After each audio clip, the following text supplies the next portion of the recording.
immediately just jumping into Explorer's lineup, trying to deny the opponent's jungle just by a little bit, but or rather not exactly deny, just trying to get a glimpse of where everyone else is, understand how the map is rotating on. They definitely have got information that Dora is heading up top to kind of harass Soren for a little bit. But in terms of the laning potential coming from top and bottom, who do you think have gotten themselves with some, how do I say this, an advantage? I think Explorer does have a bit of the advantage in terms of having the Paquito in lane. Like we all know, once you pick up the Paquito, that's a lane won from the start, right? From minute one, you know you're not going to be able to out-damage that Paquito, so that Uranus is just going to have to hang on for his dear life at the bottom lane for at least a good 5 to 10 minutes. So that is where Explorer can look to bully that Uranus.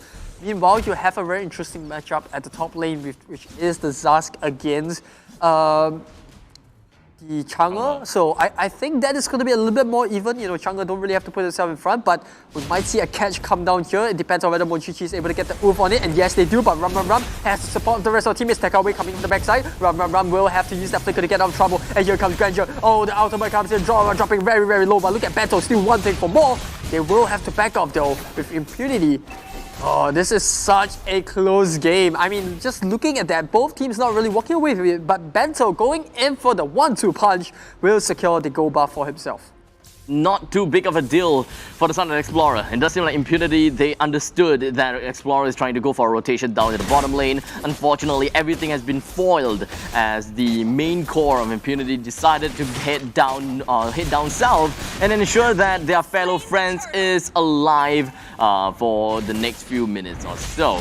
Down bottom once again, Bento, he's putting up quite a big amount of aggression on the side of Rum. He can stack up a little bit more onto his passive and then pop the flicker, and that should be an easy kill. I'm just waiting for the side, I'm just waiting for Paquito to get a single kill down onto Uranus, and from that point onwards, we can expect quite a bit. Yeah, and well, to be fair, I feel like Bento is a bit of a timer here. He knows that he can bully this Uranus, but only for so long. Once that Uranus gets the Enchanted Talisman in, once he gets a bit more sustained with the Oracle, he's going to be a beast to take down. And the side of Explorer, other than, you know, other than carry, they don't really have someone that can burst him down. Yes, you do have Pebbles on the Lunox, but you know, Rum is just going to focus on split pushing, so you really need to keep the Uranus in check. And not only mentioned, they also don't have anyone can catch. But speaking about catch, Takeaway coming from the backside, we do see Reminiscent using the ultimate, they break Dora down, and it is going to be the first blood going the way of Impunity SG, and looks like Impunity, they're not backing down, they want more, but they will settle for the kill on the Popo. That's a big burst of damage from the Death Sonata that Reminiscent managed to pull into the sea.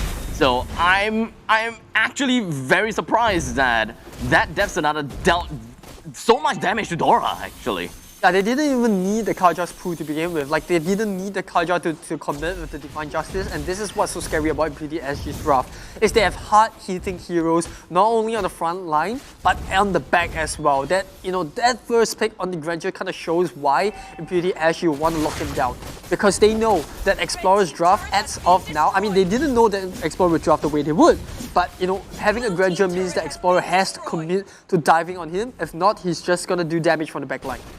And an eye for an eye. Impunity SG and Explorer had decided to trade their respective turrets. One in the top, one in the bottom, and that is going to be a nice balance in between to split the map. Well, completely horizontally as Explorer loses top while they kind of win the opponent's jungle. So it depends on who decides to play a little bit more aggressively, then that's going to decide how the mid game is going to work out. But looking at how it is, Rum, I believe that he has picked up the Enchanted Talisman already. He should be more than ready. Bento goes in for the double knockout strike. Not going to do that much. He did burst down Rum as well as Miku, but not enough to get the kill, while Dora finishes off Miku on over to the other side. Dora's going to be the next one in line, slowly poked down to death, allowing Reminiscent to pick himself a double kill. It's not over just yet though. It does seem like they are dying for more as they push down, they are trying to get more dominating control over to the mid lane. And this is why I mentioned at the start, I felt like it was a draft that's too close to call, but then Explorer, going for the carry, not exactly working out just yet, but here from the instant replay, we see Bento coming in from the bottom, tries to do a double knockup. The team tries to follow, but Kaja instantly snaps someone into place, and well, Miku goes down eventually, but the battle was already won for Impunity. And look at Dora, he just left the frame for himself. Raibi can't really find an angle to go in, and just like that, Explorer, they take a huge beating. Not only that, they lose the turtle as well, so that is a double win for Impunity. In the meantime, down in the bottom lane, Bento is punching the heck out of Uranus, but none of them is going to go straight down just yet. Impunity focuses all of their firepower onto a single entity, and that is going to be the turret. So all two turrets in the first tier has been destroyed, and I'm pretty sure that they are looking for the first tier down in the bottom lane to bring down as well. But it is not going to be easy, as their adversary is going to be Bento. He's going to pack quite a big of punch, pun intended, but they have instantaneously rotated down, or rather up to the middle lane. Lunox almost getting caught out, but the power of the Order Brilliance allows him to get away pretty darn quickly. So 2 ultimates pop, power Order Brilliance, as well as the Meteor Shower. That is going to be one of the main 2 conditions that Impunity has ticked out, and they can engage against this turtle without too big of a deal because, well, Meteor Shower's gone. Yeah, she here looking to secure turtle, but they have to commit into the fight. And here we go, Uranus taking right on top of them. The Zaz will pop the ultimate as well. That minion, oh, look at the damage down all the way onto the Koopa. But then again, they've already lost 2 members. Same goes for Explorer, but Impunity, they know the fight has already been won. And once again, just edging slightly above Explorer by taking away the buff. And this is what I mean by Impunity's draft. They intend to just run Explorer. They don't want to just sit around and wait for Explorer to scale up with that carry. They want to quickly just run this game to the ground. Every single time they can look for a fight, they will go looking for it, right? You saw them hurtling around the bottom lane, looking to secure the tier 1 turret. The moment the carry, Lunox, and the Popo showed themselves in mid, they forgo that plan, immediately went to the mid because that's their objective. They want to pick team fights. They want to engage into Explorer's draft.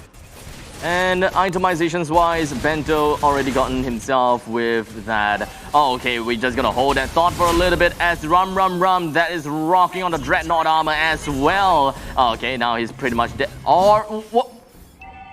Okay! That took so much of Explorer. They were on the run, but Rum. This is what I mean. The time has come for Uranus to take over the game. He has been bullied by Bento on the bottom side, but look at this. Now Impunity wrapping around from their own jungle, and now Explorer just taken out in a second. Dora, the tank, more like, I have nowhere to go with that. I didn't know where I was going with that. I apologize, but Dora just immediately got blew up. The tank, or I can't think of any way to segue into that as well. And even if I can, it is not broadcast friendly. Yeah, it's definitely not. So let's just stay PG for now. But Impunity actually looking to take a little bit more control onto the tier 2s on top side. They will secure the turret. Explorer once again. Raibi forced to use the Meteor Showers to clear up the lane. Not exactly what they want to be doing. You want to save these huge ultimates for team fights. And as it stands, Explorer constantly having to fight on the back foot. Well, I did mention about this, right? Explorer, their draft is all about fighting backwards. They want Impunity to run at them and then try to do damage while retreating. But that doesn't really fit onto how Bento will fit into that draft, because Bento is constantly trying to look for the backline, but when you have all 5 members of Impunity running at you, where is the backline? There is no backline. Everyone's a frontline at this point. It's not gonna be easy at all. That is really not gonna be easy. The amount of control that Impunity has got on the board, they are starting to suffocate against the side of Explorer. Rum, he's all the way up in front, and every second he's just regenerating. He's not even afraid of anything at all. Picking up the Oracle, the Brute Force Breastplate, the Dreadnought armor. He can just be the frontline tank. Instead of Dora where he can't tank, Rum definitely can. Now, once again, no NOD to be spotted yet on the side of Explorer, and there's a bit of an issue, right? The only person that has some sort of anti-healing. I think he's going for he's going for NOD next for Raibi. Yeah, so but Bento does have a bit of an anti-healing on his side, but that is as much as you can go. And you know, for the side of Explorer, like that's not really the hero that you want anti-healing to be on. You want it to be on the Chang'e because you want to hit them in an AoE spell. But here comes Impunity with the Lord. They're trying to secure this kill tree in the middle.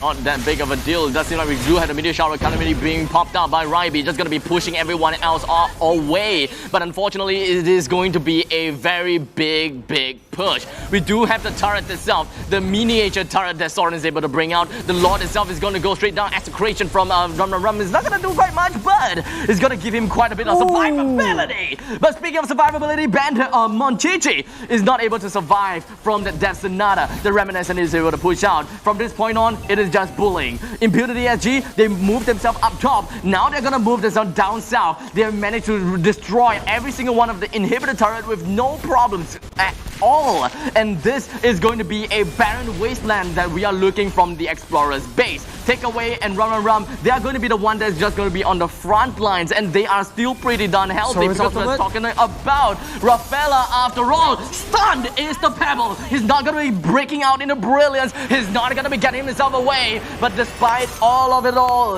Impunity SG takes away game number 1 against Explorer.